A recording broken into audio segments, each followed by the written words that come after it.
A rrezikon dikush, qoftë ky personazh publik apo një media e caktuar, që ka përdorur pa pushim imazhin e parashikimit Simakut, qoftë në raste të mira pozitive ose në momente kur ajo u shfaq edhe e vetme në rrugë, pra si procedohet në këtë rast? Natyrisht që në rastin konkret kemi të bëjmë me një artiste shumë të madhe të ikonës së muzikës shqiptare, e cila i ka dhënë shumë artit shqiptar dhe kulturës shqiptare, dhe impakti i parë mund të është një impakt pozitiv në raport me sensibilizimin që ka sjell në opinionin publik, por edhe në media, në të gjithë artistët apo ata sipërmarrës të cilët vendosën për ta ndihmuar zonjën Parashikimi Simaku, por kjo shkon paralelisht edhe me një keqpërdorim të cilët i kanë bërë personazhe të caktuar, siç në rastin konkret janë personazhe të cilët trumpetonin me të madh edhe një ndihmë të cilën ata i jepnin zonjës Parashikimi Simaku. Pra, kudo është e sankcionuar në librat fetar, por edhe më gjerë, nëse ne bëjmë një të mirë, ne nuk është e rëndësishme që ta reklamojmë apo ta publikojmë. Pra, ne të mirën e bëjmë sepse e ndjejmë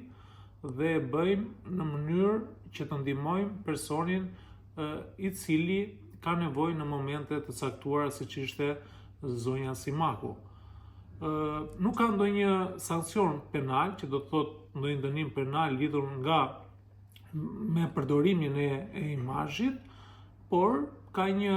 le të themi, sankcion moral për të cilën unë në këndvështrimin tim personalisht nuk e kam çmuar të arsyeshme që këta bamirës në thonjza, sepse nuk mund të quhen bamirës përderisa fillojnë edhe bëjnë reklam lidhur me të mirën që mund të kemë bërë, pra për 5 ditë qëndrimi në hotel, 2 ditë apo një javë dhe nuk e di sa saktësisht, dhe pasaj të momentin kur ata drekonin apo darkonin dhe ta paraqesin në rrjetet sociale apo edhe për emisione televizive. Dhe mendoj që ligjvënësi duhet të ketë parashikim ligjor për këto raste dhe lind nevoja, sepse kemi qytetarë cilët janë në momente të vështira, mund të jenë në momente të vështira psikologjike, ekonomike dhe sociale, dhe duhet të ketë një lloj sankcionimi për ata të cilët i përdorin këtë imazh. Pra, nga një anë kemi qytetarë cilët janë në nevojë dhe të gjithë neve mund të na ndodhi që mund të jemi në momente të vështira, kritike, psikologjike, për arsye të ndryshme që mund të jenë stresi, problemet dhe gjithë dinamika apo jeta e vështirë psikologjike që kalojnë qytetarët në këtë periudhë kaq dinamike dhe të vështirë të ekonomisë së tregut, por nga ana tjetër kemi edhe personazhe të cilët i përdorin këto personalitete, të cilët janë ikona të kulturës shqiptare, duke reklamuar veten dhe kush e di se çfarë bën. Pra, edhe nëse e kanë bërë, pra njerëzit bëjnë gjëra më të mëdha, ata që të cilët janë bamirës të vërtet, dhe në bamirësi ka një rregull të pashkruar ku bamirësi nuk e kërkon që t'ja u bëjnë emrin publik. Pra, kushdo që e bën bamirësi, e bën atë sepse ashtu e ndjen. Dhe nuk e bën bamirësinë që ta tregojë nëpër media për një ditë apo 2 ditë qëndrimi dhe nuk e di në rastin konkret. Kështu që ai ka qenë një moment shumë i vështirë që unë si qytetar, pastaj si avokat, më ka bërë që të ndihem keq lidhur me këtë personazh i cili u bë shumë publik në këtë periudhë. E mira ishte që u sensibilizuan dhe mënyrat e sensibilizimit janë nga më të ndryshme, duke filluar që nga njoftimi që mund të bëhet në rrugë private të gjithë atyre të cilëve janë në pozicione të rëndësishme shtetërore apo të cilët janë kompetentë në rastin konkret për mbrojtjen e artistëve dhe të personaliteteve të shquara, por nga ana tjetër edhe ata të cilët janë sipërmarrës dhe kanë biznese dhe që mund të shfaqin, siç e shfaqin gjithë dëshirën për të ndihmuar zonjën Simaku. Mendoj që ligjvënësit në legjislaturën e ardhshme duhet që ta shikojnë me prioritet ndryshimin e kodit penal lidhur me rastet e abuzimit me qytetarët cilët kanë probleme psikologjike apo janë momente të vështira dhe që abuzohet duke përdorur median në rrjetet sociale apo edhe televizionet për marketimin e tyre dhe jo për zgjidhjen e problemit konkret.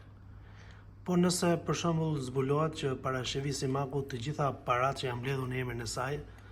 nuk i ka marrë në emrin personal, por ja ka lënë dikujt tjetër. A ka përgjegjësi penale për këtë gjë? Quhet mashtrim? Këtu jemi në rastet e mashtrimit, pra nëse unë dalë dhe bëj një thirrje publike për të ndihmuar një qytetar i cili mund të ketë problem shëndetësor, problem ekonomik apo dhe probleme të ndryshme dhe unë t'i përdor këto para për interesat e mia, natyrisht që mbaj përgjegjësi penale. Dhe këtu jemi në veprën penale të mashtrimit dhe vjedhje me anë të mashtrimit, e cila është një vepër e cila ka një sankcion mjaft të lartë, e cila në minimum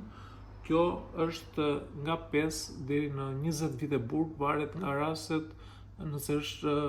rasti përsëritur apo jo dhe sa është dëmi i cili është shkaktuar, pra vjedhja e cila është kryer. Dhe në rastin konkret, unë mendoj që duhet që institucionet të ndërveprojnë dhe të hetojnë nëse ka pasur abuzime në rastin Simaku apo jo, duke qenë se unë sensibilizua pjesa më e madhe e shoqërisë dhe ka pasur kontribute për zonjën Parashivi Simaku. Nëse konstaton organi akuzës qoftë edhe një veprim të vetëm, atëherë personat të cilët e kanë shkaktuar këtë dëm bajnë përgjegjësi penale dhe dënohen me burg, por natyrisht kanë detyrën për të kthyer gjithë pagesën apo përfitimin e padrejtë që kanë realizuar duke mashtruar qytetarët dhe duke realizuar vjedhja. A ka të drejtë Parashivi Simaku në Shqipëri të hedhë në gjyq të gjitha ato media të cilat e kanë keq përdorur imazhin e saj? Kjo është një vije e hollë midis të drejtës së informimit publik dhe keq përdorimit, nëse mund ta quajmë kështu. Media vetëm bën transmetimin, pra media ka vetëm misionin i saj kryesor është që të bëj transmetimin e një lajmi apo një të vërtetë dhe nuk ka ndonjë sankcion penal lidhur me këtë fakt apo me këtë ndodhi që ka ndodhur në rastin ton. Por media ka natyrisht shkodin e vet të gazetarisë, i cili nuk e lejon publikimin e imazheve të cilat mund të jenë imazhet që përcjellin një lajm negativ apo qoftë probleme që mund të ketë një qytetar. Por mendoj që faj apo në thonjza apo dëmi që i shkaktuar zonjën Simaku nuk është nga media, por është nga ata të cilët kanë përdorur të rast, kanë përdorur dhe media për t'i bërë reklam vetes së vet. Pra, më tepër mendoj që përgjegjësi duhet të kenë këta qytetar, por nuk ka një ligj penal që të dënohen apo qoftë edhe të kërkoj një lloj dëmshërblimi zonja Simaku, sepse duhet të ketë një sankcion për të cilin duhet jetë i parashikuar në ligj dhe në kodin penal, dhe në këtë kuptim edhe nëse shkon në gjykat nuk është se del me një, le të themi, vendim gjyqësor në favor të zonjës Simaku, por ky rast mund të sensibilizoj antarët e Kuvendit të Ardhshëm që të shikojnë kuadrin ligjor lidhur me keqpërdorimin e personaliteteve apo e qytetarëve të cilët janë në një gjendje të tillë depresive apo një gjendje jo të mirë psikologjike. Dhe ky mendoj është rasti konkret për të cilin vendimarrësit duhet që ta shikojnë me prioritet, në mënyrë që personazhe të tilla të mbajnë përgjegjësi penale, por përveç se përgjegjësisë penale, edhe përgjegjësi civile, që do të thotë edhe t'i lindë drejta qytetarëve të dëmtuar që të kërkojnë dëmin që i është shkaktuar nga ky keq përdorim apo përdorim që i është bërë.